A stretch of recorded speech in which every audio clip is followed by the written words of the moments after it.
সংবিধানের ৫১ অনুচ্ছেদের দোহাই দিয়ে চুপ্তু গ্রেফতার ঠেকানো যাবে না। আখতার হোসেন।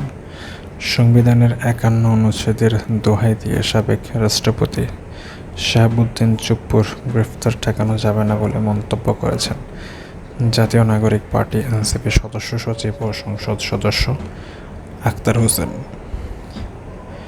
রোববার ২৬ জুলাই রাত ৯:৩০টায় চুয়াডাঙ্গা জীবননগর মুক্ত মঞ্চে ন্যায়, গণতন্ত্র, অধিকার ও সমৃদ্ধ বাংলাদেশ গড়ার প্রত্যয়ে আয়োজিত এনসিপির জুলাই জাগরণ পথসভায় তিনি এই মন্তব্য করেন। আখতার হোসেন বলেন, সংবিধানের ৫১ অনুচ্ছেদের দোহাই দিয়ে শাহাবুদ্দিন চুপ্পুর গ্রেফতার ঠেকানো যাবে না। ৫১ অনুচ্ছেদ তার গ্রেফতারের বিরুদ্ধে কোনো ধরনের সাংবিধানিক সুরক্ষা দেয় না। বিএনপির সমালোচনা করে তিনি বলেন, দলটি জনগণের বিপক্ষে অবস্থান নিয়েছে।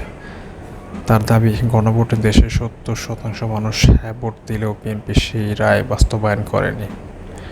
তিনি আরও অভিযোগ করেন, বিএনপির বিভিন্ন রাষ্ট্রীয় প্রতিষ্ঠান দলীয়করণের চেষ্টা করছে, এমনকি নির্বাচন কমিশনকেও দলীয়করণের চেষ্টা চলছে বলে দাবি করেন তিনি।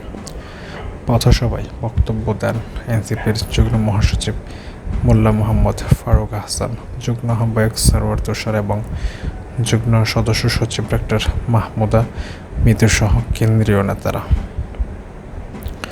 এ সময় উপস্থিত ছিলেন চুয়াডাঙ্গা জেলা এনসিপির আহ্বায়ক খাজা আমিরুল বাশার বিপ্লব, সদস্য সচিব আলমগীর হোসেন।